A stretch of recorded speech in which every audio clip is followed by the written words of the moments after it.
Buenos días, hoy es 15 de mayo del año 2021 y estamos festejando los 70 años del Conservatorio Julián Aguirre de Banfield. En el año 1949 se creó el Conservatorio de Música de La Plata, que fue el primer conservatorio de música de la provincia, y el director era Alberto Ginastera. Ginastera fundó, a su vez, en el año 51, el Conservatorio de Banfield, como una filial del Conservatorio de La Plata, condición en la que estuvo unos cuantos años. La fecha exacta en la cual se haya hecho una resolución no la conocemos, pero sí a través del primer libro de actas que hay de la institución,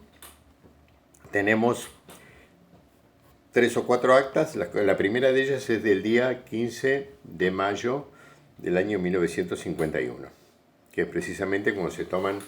unos exámenes de ingreso o de condiciones, factibilidad, etcétera, a los alumnos, que fue precisamente un estudiante de canto. Todos los que conocemos el conservatorio sabemos la larga trayectoria que ha tenido a través de su larguísima historia y de sus miles de alumnos y centenares de profesores. Ha tenido y sigue teniendo logros muy importantes en lo musical, en lo profesional, en la formación de destacados intérpretes musicales, de grandes maestros de música y de grandes pedagogos musicales para la enseñanza de jardín de infantes, primaria y secundaria también.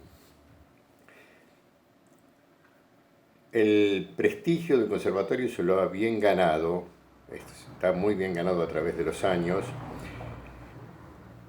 Hemos pasado por muchas vicisitudes, como todos en nuestro país, con el tema de la educación, de los edificios, etcétera, etcétera, pero gracias a Dios seguimos adelante y con grandes proyectos. Nos encuentra estos primeros 70 años festejándolos cada uno en su casa, a través de internet y de estos medios y demás. Pero bueno, es lo que nos ha tocado ahora en suerte, así que así como hacemos lo mejor que podemos y de la mejor manera posible, gracias o no a la tecnología y a la conectividad, que en este momento queremos del conservatorio mandar un saludo muy grande a todos los que estuvieron y a todos los que están en este momento en la institución, y tener un recuerdo muy hermoso para todos aquellos que hicieron posible que esta institución siga en pie, porque las instituciones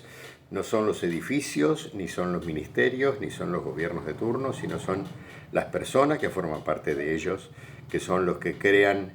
la mística alrededor de la cual estas cosas funcionan. Todos sabemos que el conservatorio funciona gracias a todo eso, a que desde el empleado más humilde hasta el director o los inspectores, todos estamos llenos del espíritu y de la pasión por la música y de la capacidad y el interés para que esto se traslade hacia otros. ¿Quién fue Julián Antonio Tomás Aguirre? Que ese era el nombre completo. Fue un compositor argentino que vivió entre 1868 y 1924 y que junto con Arturo Beruti, que había nacido 10 años antes, y Alberto Williams, que había nacido 2 años antes que él, pertenecen a los músicos de la llamada generación del 80, del año 1880, cuando ocurrieron una cantidad de cuestiones políticas y culturales en Argentina, y del lado de la parte cultural justamente un gran movimiento de artistas literarios, pictóricos y en este caso musicales. Julián Aguirre vivió solamente 56 años, falleció en 1924, cuando tenía 14 años su familia fue a España, que era una cuestión una práctica muy común en las familias que tenían las posibilidades económicas de la época, de llevar a sus hijos a España, en algunos casos a Francia, a que estudiaran, porque la institución de la educación argentina, recuerden que antes de los años, los años 70, recién en el 80, un poco después, no estaba organizada, salvo el Colegio Nacional de Buenos Aires, era muy difícil tener acceso educación de calidad desde el punto de vista oficial, digamos, ¿no? Que es una de las características que tenemos que rescatar justamente de los conservatorios provinciales, en este caso el Julián Aguirre de Banfield, porque hay un conservatorio Julián Aguirre fundado en los años 70, creo, que está en San Miguel, también en el Gran Buenos Aires.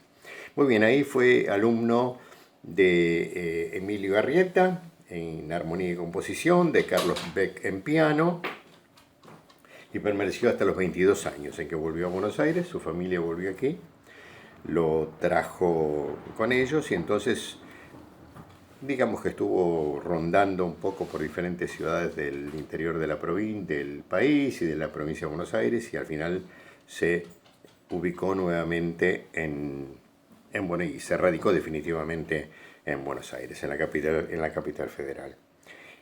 Trabajó no como crítico musical, como se dice a veces, sino como relator musical, diría yo, esa es la palabra. No existía el crítico en el sentido moderno, de decir que esto estaba bien y lo otro está mal, sino en general se hacían reseñas de los conciertos. Él trabajó en alguna publicación y después trabajó también en la revista El Hogar entre el año 20 y el año 24, ¿no? Y ahí hacía una reseña de todo lo que sucedía en la semana o en los últimos 15 días musicalmente.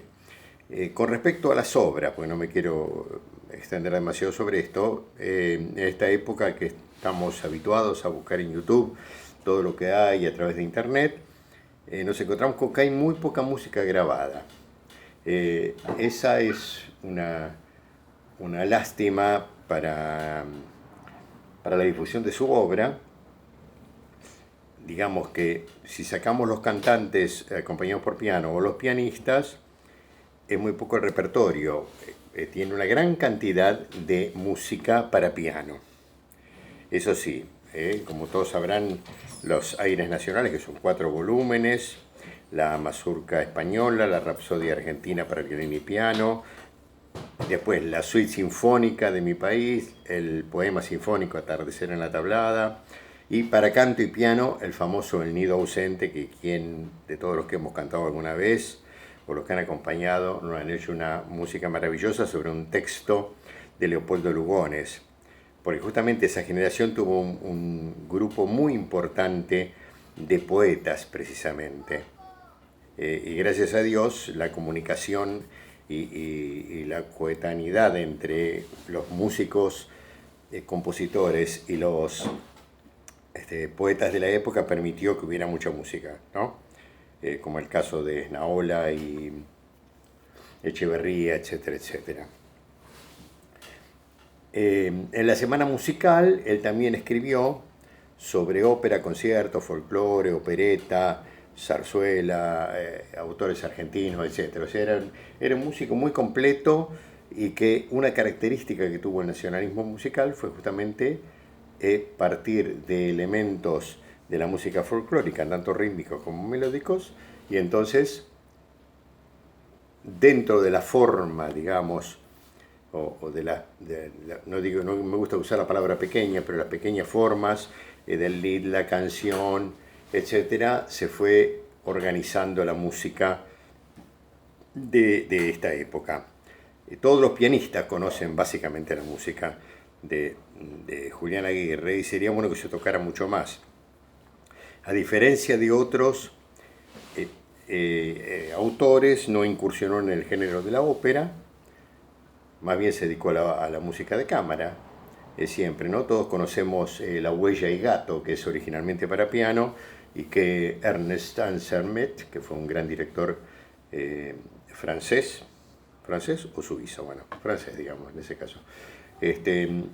orquestó precisamente, la conoció como estuvo en Buenos Aires, y la orquestó para cuerdas, ¿no? O sea que a esa música se puede tener acceso. Todo lo demás está, y se puede conseguir la música para tocarla. Lo que necesitamos es que mucho más los toquen. Pero bueno, esto era para tener una idea de quién fue don Julián Aguirre, qué pasó con el conservatorio, y queremos en este momento del cumpleaños darle las gracias a todos los que han participado durante tantos años y siguen haciéndolo en la organización, en el trabajo, en la dirección, en las ayudantías, en las preceptorías, en las partes de limpieza y mantenimiento de la institución, etcétera, etcétera. Sin ese espíritu es imposible mantener una institución. La institución musical es muy importante, no solo por la capacitación que ofrece para maestros, docentes, pedagogos, compositores, directores, instrumentistas y su desempeño posterior en la cátedra o en las orquestas o en la enseñanza particular, sino básicamente porque la música lo que hace es elevar el espíritu y que es el objetivo final que tenemos todos a través de la pasión del arte es formar mejores personas. Entonces que tengamos todos un feliz cumpleaños y a través de este año van a ir escuchando cada vez más música del gran Julián Aguirre. Muchas gracias y que tengan un hermoso día de cumpleaños.